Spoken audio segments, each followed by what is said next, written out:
Minsan, sa buhay ng tao, madami tayong mga bagay na binabaliwala. Mga bagay na hindi pinapansin at hindi natin alam na malaki pala ang butas natin sa mukha. Bigoting hiwa-hiwalay at balbas na parang brush ng sapatos. Malabo man ang mga pangarap natin, mag-slide ka lang sa pangarap mo at isipin mo ang sound na wee!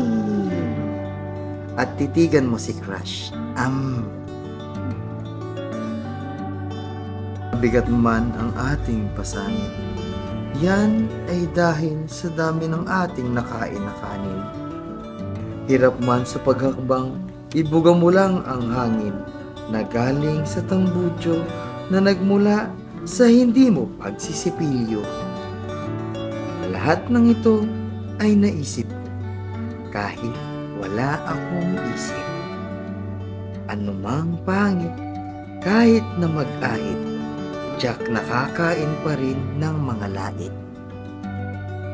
Pansin mo na ba ang lalim na bakas sa dami ng pinagdaanan mong pagsubok?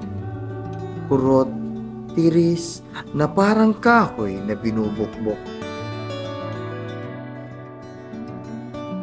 Oh, diba? Sulit na sulit ang oras na sinayang mo sa akin.